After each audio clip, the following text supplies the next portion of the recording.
আজকে আমাদের সমাজ যাকাত দিতে কার্পণ্য করে, যাকাতের প্রতি আমাদের অনীহা। কারণ আমরা মনে করতেছি যাকাত দিলে সম্পদ কমে। জোরে বলেন নাউজুবিল্লাহ। যাকাতের একটা অর্থ হচ্ছে আন-নুমা, বাংলা অর্থ হচ্ছে বৃদ্ধি পাওয়া। নামাজ পড়া কি বলেন তো? ফরজ। হজ করা, রোজা রাখা, পর্দা করা, যাকাত দেওয়া নফল। যাকাত দেওয়া কি ফরজ। আজকে আমাদের সমাজ যাকাত দিতে কার্পণ্য করে, যাকাতের প্রতি আমাদের অনীহা। কারণ আমরা মনে করতেছি যাকাত দিলে সম্পদ কমে। জোরে বলেন নাউজুবিল্লাহ। যাকাতের একটা অর্থ হচ্ছে আন-নুমা, বাংলা অর্থ হচ্ছে বৃদ্ধি পাওয়া। এখানে ওলামায়ে হযরত আছেন, অত্যন্ত শ্রদ্ধাভাজন মুরব্বিরা আছেন, ওলামায়ে কেরাম আছেন। যাকাতের একটা শাব্দিক অর্থ হলো কি? তার মানে কি বুঝলো? কি বৃদ্ধি পাবে? যাকাত দিলে সম্পদ বাড়ে। কথা বলে, যাকাত দিলে সম্পদ বাড়ে। যাকাত দিতে কত প্রকার টালবাহানা আমাদের সমাজের ভিতরে। আমি যখন ঢাকাতে ছিলাম, আমার মসজিদ কমিটির সেক্রেটারি একদিন আমাকে ফোন দিয়ে বাসায় নিল। পরে বলতেছেন, যাকাতের হিসাবটা কি? আমি বলে দিলাম। কত বড় ফাঁকিবাজ মহিলা বলতেছে, হুজুর এটা জানি আমি, 7.5 তোলা স্বর্ণ, 52.5 তোলা রূপ্য। এই জন্য আমিও 7.5 তোলা স্বর্ণ ব্যবহার করি না। আর আমি নিয়োগ করছি আমার মেয়ে, আমার পুত্রবধূ, এদেরকে 7.5 তোলা স্বর্ণ দিব না। চিন্তা করছেন আপনি? পর্যাপ্ত সম্পদ, কোটি কোটি টাকার মালিক, মহিলাও কোটি টাকার মালিক। রানীগঞ্জে তার বাবার বাড়ি, অনেক সম্পদ পেয়েছে সেখানে। তার চিন্তা ভাবনাটা কি দেখছেন? কারণ 7.5 তোলা স্বর্ণ হইলেই তো যাকাত দেওয়া লাগবে। এই জন্য ওনার থিওরি হচ্ছে যাতে 7.5 তোলা না হয়, আদাবরি কম হইলো আমি রাখবো, 7 তোলার ভিতরে যাকাত আসবে না। আমি বললাম, দেখেন আপনি যেটা বুঝছেন আসলে বিষয়টা এমনটাও নয়। এটা হচ্ছে শুধুমাত্র যাকাতের ক্ষেত্রে কথা। শুধু স্বর্ণ যদি হয় তাহলে 7.5 গুণ, আর যদি স্বর্ণের সাথে টাকা থাকে, আর টাকাও আছে স্বর্ণ আছে, এক্ষেত্রে কিন্তু আপনার এই ফাঁকি দেওয়ার কোনো সুযোগ নেই। এক্ষেত্রে স্বর্ণ টাকা সবকে আপনি টাকায় পরিণত করে এরপর যাকাত আদায় করতে। না, এইটা কেমন কথা? এইটা কেমন কথা? আমি কি কথা তো এটি, মাসালা তো এটি। আপনার স্বর্ণ নেই, টাকার ক্ষেত্রে এই মাসালা।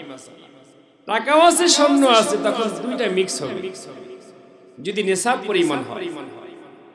মানে সে এটা মানতে রাজি না। সে ওই যে শুনছে 7.5 তোলা স্বর্ণ বা 7.5 ভরি স্বর্ণ, এটাই বুঝছে, আর বাকিরা বুঝতে চায় না। এমন মহিলা আমাদের, এমন পুরুষ আমাদের দেশের মধ্যে নাই, আলহামদুলিল্লাহ। যাকাতের কথা বললেই দান হয় নাই, সুবিধা হয় নাই, ওখান দিয়ে লস, ওই হয়েছে, বিভিন্ন ধরনের অজুহাত। মসজিদে যদি এক মন দানের কথা বলে না, আমার এবার তো ফসল বেশি একটা ভালো হয়নি, কিভাবে দিব? সংগ্রামী হাজিরিন, সূরা বাকারার 110 নম্বর আয়াত আমি যেটা তেলাওয়াত করেছিলাম। বিসমিল্লাহির রহমানির রহিম। وَأَقِيمُوا الصَّلَاةَ وَآتُوا الزَّكَاةَ وَمَا تُقَدِّمُوا لِأَنفُسِكُم مِّنْ خَيْرٍ تَجِدُوهُ عِندَ اللَّهِ।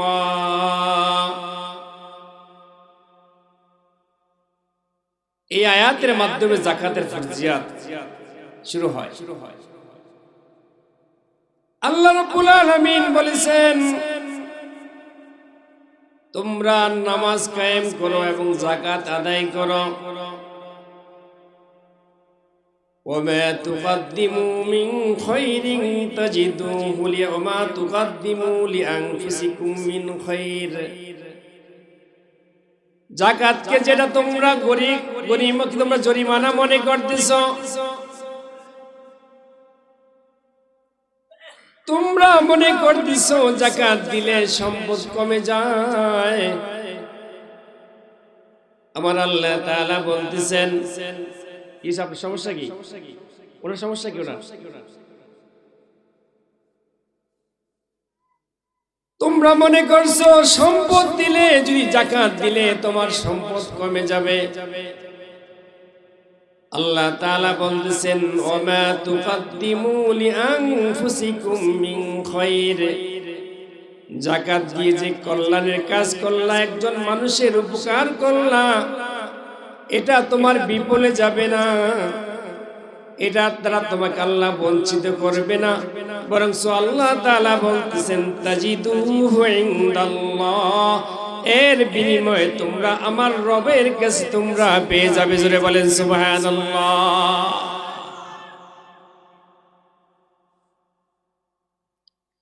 এক নম্বর, যাকাত দিলে সম্পদ কমে না, যাকাত দিলে সম্পদ বৃদ্ধি হয়।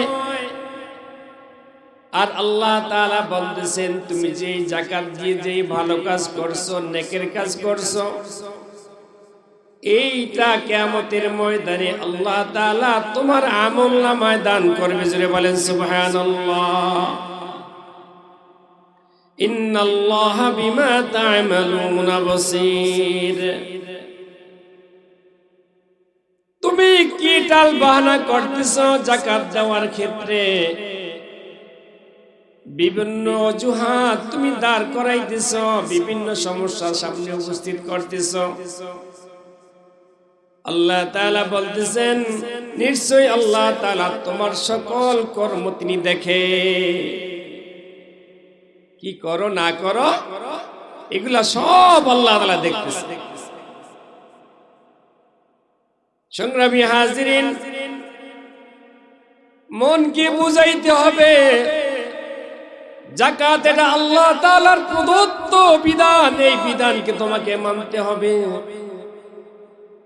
কারণ আপনাদেরকে জিজ্ঞেস করি, সম্পদের মালিক কে? আওয়াজ করে বলেন, সম্পদের মালিক কে? ই আমানত চাঁদে রোজে নজদে মাস, ই আমানত চাঁদে রোজে নজদে মাস, দর হাকিকত মালিকে হর শাই খুদাস, দর হাকিকত মালিকে হর শাই খুদাস।